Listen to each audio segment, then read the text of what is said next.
Donc nous allons enchaîner sur nos écrits et aujourd'hui nous avons choisi de vous parler d'un poème qui s'appelle Bihaqqi Wajhika al-Karim. Bihaqqi Wajhika al-Karim, c'est un poème assez connu maintenant, eu égard à certaines circonstances que nous allons éclairer tout de suite. Et c'est un poème qui a eu une certaine notoriété parce que, figurez-vous, le Khalife général des Mourides, Cheikh Mouhamadou Mountakha Mbacké, avait donné recommandation de le lire après chaque prière canonique.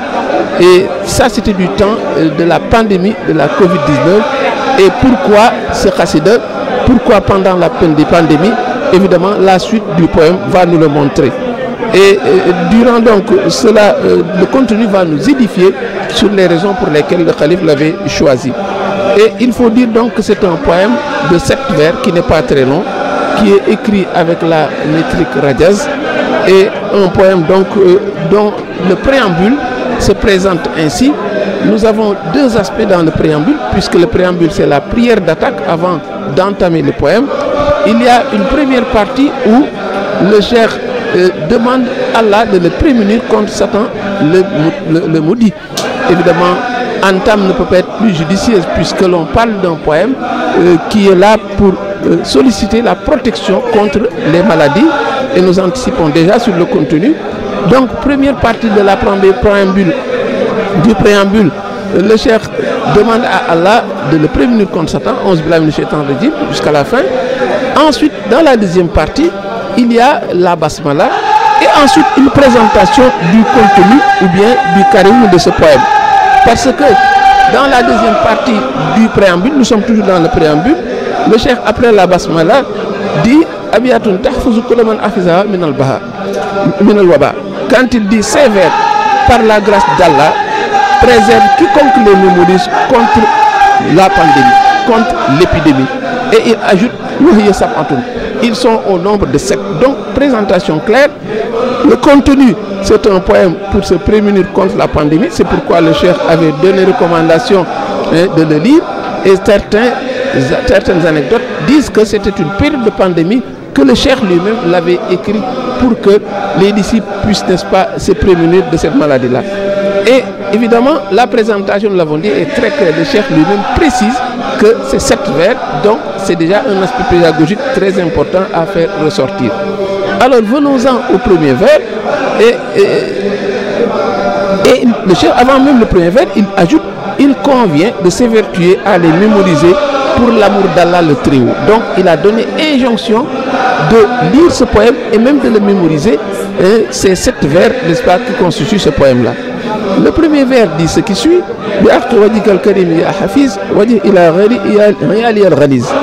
Par la noblesse de ta face, ô toi le gardien vigilant, dirige les fléaux loin de moi, loin des miens.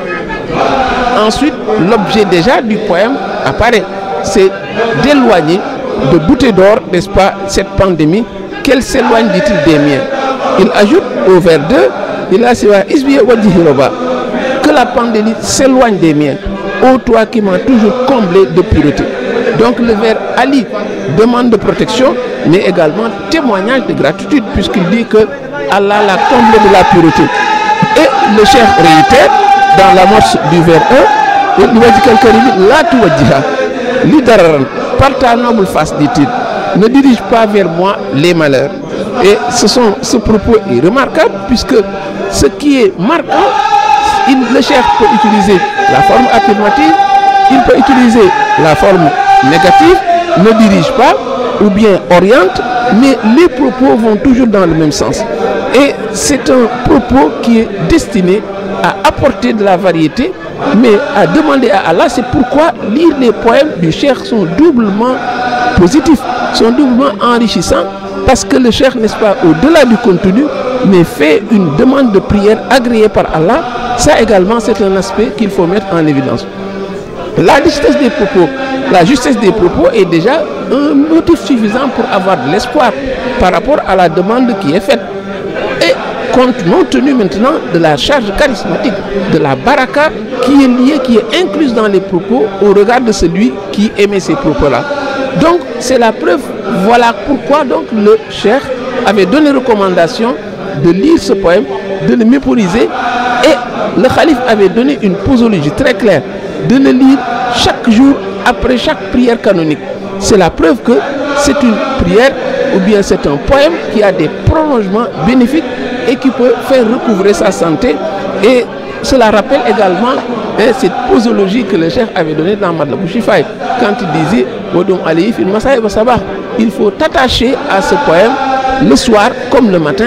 Donc des posologies de ce genre, nous sommes habitués à entendre le cheikh les dire. Et le vers 4 s'inscrit non dans la protection mais dans la gratitude. C'est un choix marquant, nous allons le voir. Il dit tu as effacé la totalité de nos défauts, ô toi qui m'as accordé mes souhaits et la sécurité. Et le vers 5 est encore plus marquant parce que la demande migre maintenant vers la certitude. C'était une demande, mais c'est une certitude maintenant, puisque le cheikh dit Qat'an est une particule qui est un indicateur de degré de certitude. Là, on n'est même plus dans la demande, on est dans la certitude. Voyez donc, la baraka qui est rattachée aux écrits du cheikh est également très présente ici. Donc, il dit de manière certaine, Allah protège les miens. Donc, Qat'an est une particule qui est un indicateur de degré de certitude que l'on utilise en arabe.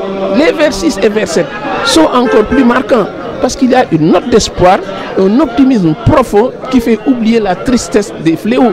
Oui, parce que le poème, nous l'avions dit au départ, c'était pour se prémunir contre la pandémie, mais il dit au vers 6, l'oppression c'est dirigée, l'oppression dirigée contre moi, c'est dissipée. Plus jamais je ne serai opprimé. Ceux qui m'avaient opprimé, dorénavant, me craindront. Allusion marquante, allusion flagrante par rapport à cette cascade d'injustice et de coups tordus qu'il a subi, cet exil forcé qu'on a fait, mais le cheikh n'en a qu'une. Il montre que les choses étaient carabinées au début, mais ça s'est terminé par une victoire éclatante. Même si le poème est un poème de demande de protection, évidemment, cela ne peut pas manquer. Et finalement, on va voir que le verset également a un effet particulier, parce qu'il fait oublier la dominante de demande de protection. La demande de protection, on est dans un poète qui exulte. Et la demande de protection qui n'exclut pas la reconnaissance. C'est un enseignement, c'est une pédagogie du cheikh qui montre que, oui, l'Éternel, dit-il, m'a surpris par une joie des plus utiles. Alors le terme joie peut paraître atypique dans un poème comme celui-ci, mais c'est une manière pour le cheikh de montrer que même s'il y a la pandémie qui est pesante, mais elle n'appelle pas des jérémiades décuplées, elle n'appelle pas une désolation en continu, mais il faut se rappeler que cette existence est faite de heurts et de malheurs, elle est faite d'ombre et de lumière, et au plus profond de la lumière, l'ombre peut survenir. Au plus profond de l'ombre, la lumière également peut survenir. Les gens doivent savoir, n'est-ce pas, concilier ces deux réalités qui sont au cœur de la vie. C'est pourquoi le mot de la fin, il le réserve à un très beau nom du prophète qu'il appelle Hadil Bashir. Il l'appelle le guide qui gratifie de la béatitude, ce qui ne pouvait pas manquer parce que ça c'est son ADN, c'est sa signature.